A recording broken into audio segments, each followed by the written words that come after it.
One Big Thing. This is the story of strangers who met because of some bad weather one day a few years ago.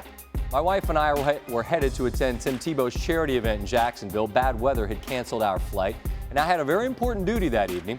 I served as Tim's auctioneer, and over the years, Tim's very generous friends have taken pity on my begging for money, and they've done a lot of good. I mean, a whole lot of good. It's a special evening and one we really look forward to.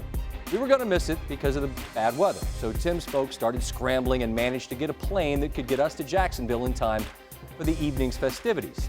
As we were on the phone at the airport wondering aloud what we were going to do, we met a gal named Nancy.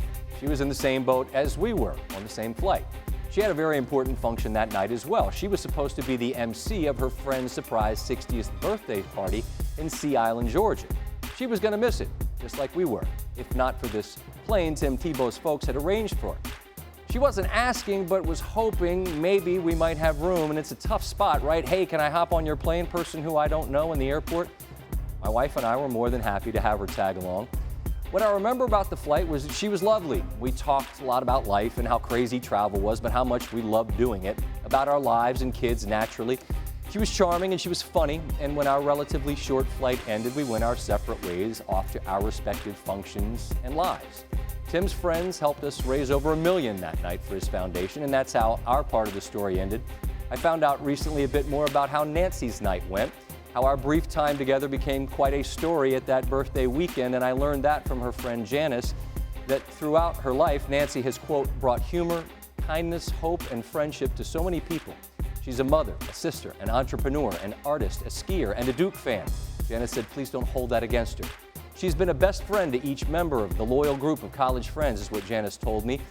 And Janice shared this news because Nancy is in hospice after a brave battle with cancer, and as Janice described it, is accepting her situation with grace. Janice was wondering if I might give Nancy a shout out on the air. And as I read this email, I was preparing to go to DC to spend some time with my loyal group of college friends. And I thought about life and the people that we love, the people who filled the pages in the book that tells the story of our lives, and how thankful I am for mine. Nancy DeLong was just a page in a day of mine, but she is chapters to her friends and family. Eddie Vedder wrote the line, I'm a lucky man to count on both hands the ones I love. And it sounds like Nancy needs more than just her hands and is counted on the hands of many. And at the end of it all, what else is there?